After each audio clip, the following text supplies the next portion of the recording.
Hello everyone, welcome to our education tutorials. तो स्वागत है आपका फिर से हिस्ट्री की क्लास में। और इसी के साथ हम अपनी मेडिवल सीरीज़ को आगे बढ़ाते हुए आज अपने अगले वंश खिलजी वंश के बारे में पढ़ेंगे। इससे पहले हमने गुलाम वंश को फिनिश कर लिया है। अगर अभी तक आपने गुलाम वंश और उसके जो बाकी के रूलर्स है उसके बारे में नहीं पढ़ा है तो आप हमारी चैनल की प्ले लिस्ट में जाकर वो लेक्चर्स देख सकते हैं। तो खिलजी वंश खिलजी वंश क्या है? खिलजी वंश गुलाम वंश के मुकाबले काफ़ी जो समय है खिलजी वंश का छोटा रहता है। यह मात्र 30 वर्ष तक शासन करता है। इसका जो शासन समय है 1290 से 1320 ईस्वी का रहता है। और इस दौरान इसमें 4 जो शासक हैं मुख्य रूप से शासन करते हैं। तो इसमें मैं आपके वो जो शासक हैं उनके बारे में भी थोड़ा सा बता देती हूँ कि उन्होंने कितने समय से कितने समय तक अपने वंश पे राज किया। तो जो प्रमुख रूप से पहला शासक है वह है जलालुद्दीन फिरोज खिलजी। हाँ जी, इन्होंने ही खिलजी वंश की स्थापना की थी और इनका जो रूलिंग टाइम है वह 1290 से 1296 ईस्वी है। नेक्स्ट जो है वह है अलाउद्दीन खिलजी। इसका शासन समय है 1296 से 1316 ईस्वी। और यह खिलजी वंशियों में सबसे ताकतवर और समृद्ध शासक होता है और अपने शासन को बड़े सुदृढ़ तरीके से चलाता है।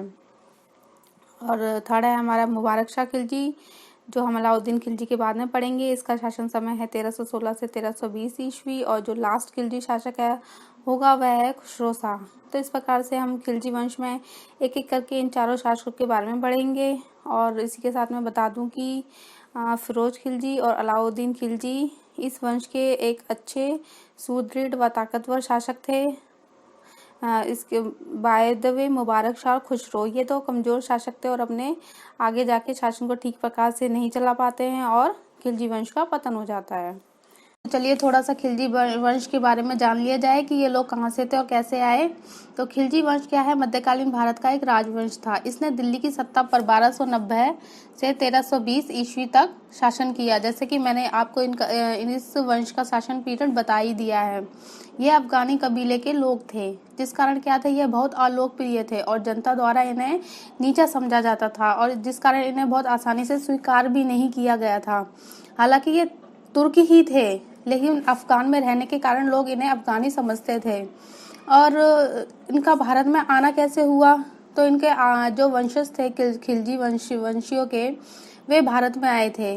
उसके बाद जो खिलजी वंश की स्थापना है ये जलालुद्दीन खिलजी ने की थी। और इसने आगे चलकर पहले तो ये इल्तुतमिश के संपर्क में आया, फिर बलबन के में आया। इस करके इसका दिल्ली की सत्ता में शुरू से ही इन्वॉल्वमेंट था। आगे चलकर इसने केकुबाद की हत्या की और उसके अल्पसंख्यक पुत्र कैमुर्स की हत्या कर गद्दी पर बैठा। तो इस प्रकार इसने तलवार की धार पर दिल्ली की सत्ता हासिल की। सुल्तान बनते समय इसकी आयु 70 वर्ष थी। तो यह सुल्तान बनने तक बहुत बूढ़ा व्यक्ति हो चुका था। और यही जलालुद्दीन फिरोज खिलजी ही खिलजी वंश का संस्थापक था। इसने अपने जीवन जो है एक सैनिक के रूप में शुरू किया था और अपनी योग्यता के बल पर धीरे धीरे बढ़ते हुए इसने आगे जाकर सर ए जहांदार यानी शाही अंगरक्षक का पद प्राप्त किया था और बाद में सवाना का सूबेदार भी यह नियुक्त किया गया। केकुबाद ने इसे आरिज मुमालिक का पद दिया और शाइस्ता खां की उपाधि के साथ सिंहासन पर बिठाया था। इसने दिल्ली की बजाय क्लोखरी के मध्य अपना राज्याभिषेक करवाया था। यह दिल्ली का पहला सुल्तान था जिसने उदारवादी सिद्धांत को अपनाया था। और अपने राज्याभिषेक के 1 वर्ष बाद इसने दिल्ली में प्रवेश किया। तो आइए चलिए इसके जीवन काल में घटित हुई प्रमुख घटनाओं पर भी एक नज़र डाल लेते हैं। तो इसकी जीवन काल की प्रमुख पहली घटना है मलिक छज्जू का विद्रोह। तो ये मलिक छज्जू कौन था? तो ये मलिक छज्जू क्या था? ये बलबन का भतीजा था। और जब ये जलालुद्दीन फिरोज खिलजी जब शासक बनता है तो ये मलिक छज्जू को क्या करता है? कड़ा मानिकपुर की सूबेदारी उसे सौंप देता है और आगे चलकर मलिक छज्जू क्या करता है? विद्रोह कर देता है।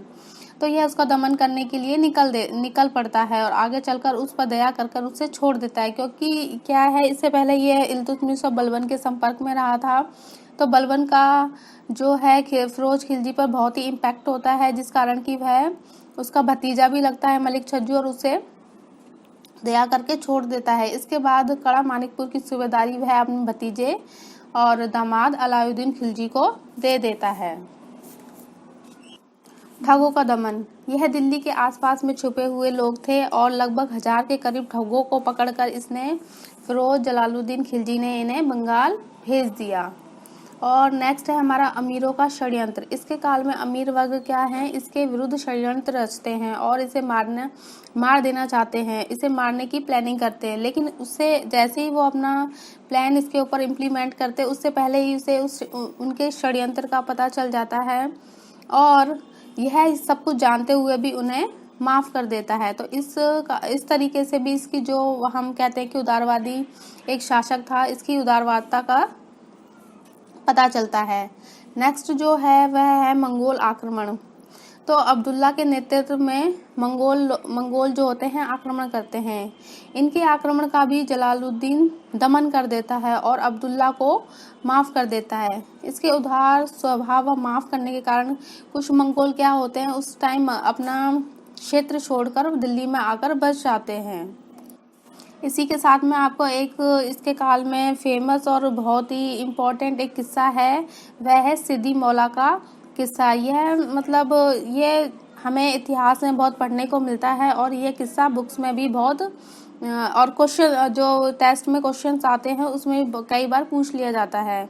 तो ये भी हम पढ़ लेते हैं। तो ये सिद्दी मौला कौन थे, ये एक फ़कीर थे और ये ईरान के धार्मिक फ़कीर थे। और क्या कहते हैं, इसको जो जलालुद्दीन फिरोज खिलजी क्या होता है, इसे हाथी के पैरों तले कुचलवा कर मरवा देता है।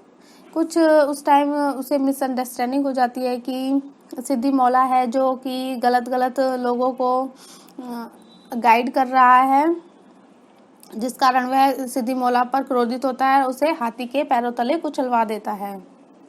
इसी के साथ इसके काल में हुए 2 अभियानों के बारे में मैं आपको बता देती हूँ। यह अभियान इसने स्वयं नहीं किए थे, यह अभियान अलाउद्दीन खिलजी जो कि इसका भतीजा व दामाद लगता था उसने किए थे और इसकी आज्ञा लेकर किए थे। तो ये 2 अभियान किए थे उसने भिलसा व देवगिरी पर। उस टाइम जो देवगिरी था एक बहुत ही समृद्ध राज्यों में काउंट होता था। यह बहुत ही अच्छा और बड़ा राज्य था और उस समय इस पर किसी को भी मतलब इसके देवगिरी को लूटना या इसके ऊपर प्रहार करना या इसको जीतना उस टाइम बहुत मुश्किल काम था। तो इस देवगिरी को जीतने के लिए अलाउद्दीन क्या करता है, षड्यंत्र रचता है। वह चालाकी से देवगिरी के अंदर घुसता है और उसमें खूब लूट मार करता है। इस प्रकार वह भिलसा व देवगिरी में घुसकर खूब लूट मार का काम करता है और उस समय देवगिरी को लूटना मुस्लिमों का दक्षिण भारत का प्रथम आक्रमण था। इन दोनों स्थानों पर लूट मार में अलाउद्दीन खिलजी को अपार धन संपत्ति प्राप्त होती है। हत्या। इसकी हत्या इसी के भतीजे जैसे कि मैंने आपको बताया और दामाद अलाउद्दीन खिलजी ने 1296 में कड़ा मानिकपुर, ये कड़ा मानिकपुर अब के इलाहाबाद में आता है, तो इलाहाबाद कड़ा मानिकपुर में इसकी हत्या की थी। इस प्रकार से जलालुद्दीन खिलजी का शासन क्या था, उदार व निरंकुशता पर आधारित था। अपनी उदार नीति के कारण जलालुद्दीन ने कहा था कि मैं एक बूढ़ा मुसलमान हूँ और मुसलमान का रक्त बहाना मेरी आदत नहीं है। अमीर खुसरो और इमामी दोनों ने जलालुद्दीन खिलजी को भाग्यवादी व्यक्ति कहा है। तो इसी के साथ जलालुद्दीन फिरोज खिलजी का शासन समय समाप्त होता है। नेक्स्ट लेक्चर में हम अलाउद्दीन खिलजी के बारे में पढ़ेंगे। लेक्चर पसंद आया हो तो लाइक करें, अपने फ्रेंड्स के साथ शेयर करें और चैनल को सब्सक्राइब करें। तो मिलते हैं नेक्स्ट लेक्चर में, तब तक के लिए take care, stay safe, stay healthy, bye bye.